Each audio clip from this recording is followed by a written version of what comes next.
da proteção constitucional do meio ambiente. O que a Constituição fala sobre o meio ambiente? Diz a Constituição Federal no artigo 225: todos têm direito ao meio ambiente ecologicamente equilibrado, bem de uso comum do povo e essencial à sadia qualidade de vida, impondo-se ao poder público e à coletividade o dever de defendê-lo e preservá-lo para as presentes e futuras gerações. Bom, primeira expressão. A Constituição fala que todos têm direito. Quando a Constituição se utiliza da expressão todos, ela está dizendo que o meio ambiente não pertence a mim. O meio ambiente não é meu. O meio ambiente não é seu. O meio ambiente é de todos. Ou seja, a Constituição aqui cria uma nova modalidade de bem. Nós temos, tradicionalmente, o bem público e o bem privado. A Constituição, quando lança que todos são titulares do meio ambiente, ela cria o chamado bem ambiental. Depois eu vou explicar mais. O que essas pessoas têm direito?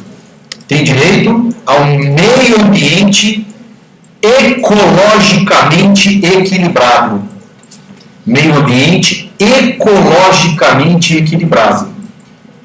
Essa é a titularidade, esta titularidade se relaciona a essa questão deste meio ambiente ecologicamente equilibrado.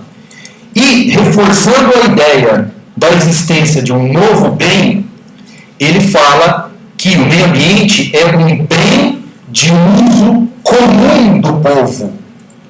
Porque seria muito fácil ser dono de uma propriedade rural e aos fundos dela correr um rio. E eu simplesmente cerco um rio e o rio é meu. Está dentro da minha propriedade.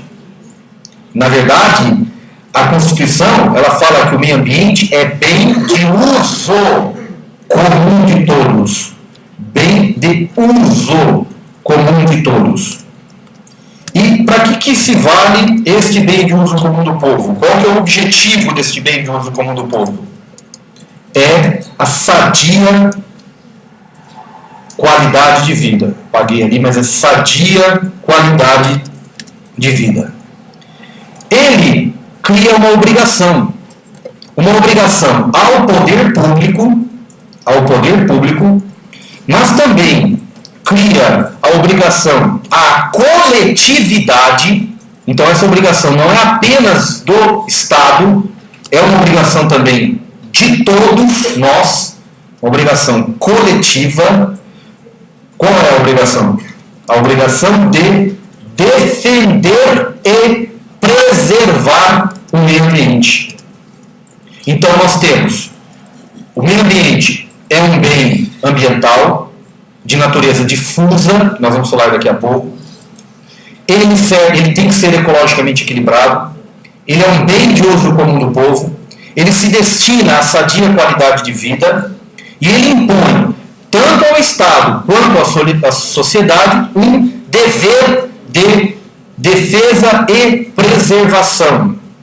Agora, esta defesa e preservação, ela não se dá apenas para nós, mas esta defesa e preservação se destina também para as presentes e futuras gerações. Então, esta defesa e esta preservação se destina tanto para nós quanto às futuras gerações. Aqui nós temos um direito intergeracional. Direito intergeracional.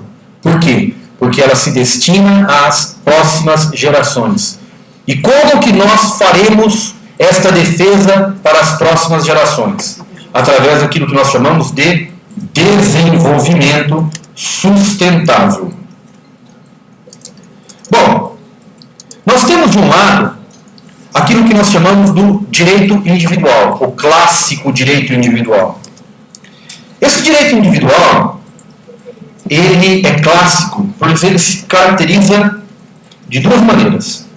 De um lado, nós temos o direito público, são coisas pertencentes ao Estado, o Estado que gerencia essas coisas, e ela tem natureza indisponível. Então, todas as coisas de natureza pública são indisponíveis. O Estado não pode dispor destes bens. E, de outro lado, o direito individual, ele também se caracteriza pelo direito privado, as coisas privadas. São coisas pertencentes ao cidadão, tem natureza disponível, eu posso dispor das coisas que pertencem a mim. Por quê? Porque a característica desse direito privado é o uso, gozo, a fruição e a disposição desses bens. Eu posso usar, gozar, fruir e dispor destes bens privados. Então, o direito individual, ele se caracteriza dessas duas maneiras. Não existe outra maneira. Não existe bem meio privado ou meio público. Ou o direito, a coisa é pública, o bem é público, ou a coisa é privada. Esta universidade é um bem privado. Esta universidade, ela se caracteriza pelas regras de direito privado. Ah, mas ela é regrada, ela tem necessidade de respeitar determinadas cláusulas impostas pelo Estado? Sim, mas é privada. Não é meia privada, nem meio privada, meia não existe, né? Se for meia do pé. Meio privada ou meio pública, né? Ela, na verdade, ela tem característica privada. É direito privado é que vai regular as relações. Eu fui contratado pelo direito privado, pela CLT, tá certo? Não fiz concurso público, né? Não tenho estabilidade. Por isso que eu tenho que ficar dando aula de sábado, entendeu? Bem, se nós temos aí essa relação individual, clássica, entre A e B, entre o Antônio e o João, entre o Caio e o Tício, eu adoro essa expressão, né? E o meio ambiente? O meio ambiente é público ou é privado? O ar que nós respiramos pertence ao Estado ou pertence ao cidadão individualmente considerado? Quem acha que o meio ambiente é público? Levanta a mão. O direito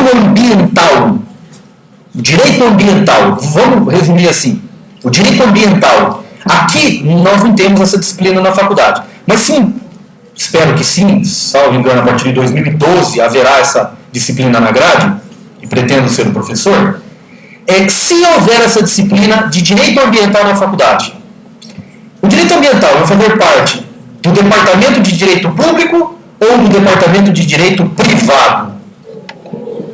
Quem acha que é público, levanta a mão. Direito privado, quem levanta a mão? Bom, nós temos duas consequências. Se ele for de direito público, significa que ele é indisponível. Então vocês não podem dispor do meio ambiente. Tá certo? De outro lado, ele pertence ao Estado. O Estado é titular do meio ambiente. Portanto, se o Estado é titular do meio ambiente, ele pode, por exemplo, fazer restrições de uso deste meio ambiente. Como, por exemplo, o ar que nós respiramos. Certo? Vocês estão respirando muito, o ar está muito poluído, e hoje vocês vão respirar só pela metade. É uma imposição do Estado. Ou, se quiserem respirar mais, tem que pagar. Não é? É o direito público. É o Estado que é o dono. O Estado é que regula essa relação. Mas alguns acham que é de direito privado. Bom, se ele é de direito privado, eu tenho as características básicas: uso, gozo, fruição e disposição. Bom, então ele é meu. Se ele é meu, eu vou cercar o rio ao fundo e só eu uso. Ninguém mais. Eu vou deixar a água entrar, porque se eu não deixar ela entrar, eu não tenho água. Então ela corre o curso da água tá certo? E daí eu fecho. E só eu vou usar. Ninguém mais. O Estado não pode intervir nessa minha relação. Então eu posso levantar de manhã e falar assim, já respirei muito, hoje eu vou dar um tempo pro meu pulmão, não vou respirar nada, ficar tranquilo hoje. Ou eu posso cercar uma quantidade X de ar, colocar dentro de uma caixa e falar, isso aqui é só meu, é uma reserva estratégica, quando faltar eu tenho. Obviamente não é nenhuma nem outra. O meio ambiente, ele não é de natureza pública, nem de natureza privada. Nós temos uma lei, que daqui a pouco eu vou falar, que é a Lei da Ação Civil Pública. Eu acho que nem os legisladores sabem se é público ou privado, que não é público nem privado. Porque o legislador, ele disse o seguinte uma vez, ele mudou o artigo 16 da Lei 7.347 de 85, que é a Lei da Ação Civil Pública, para falar assim, olha, a coisa julgada não faz lei entre as partes? Faz, não faz? Não prejudica nem beneficia terceiros estranhos à relação jurídica processual. Não é assim? Eu tenho uma ação contra aquele safado do meu plagiador, tá certo?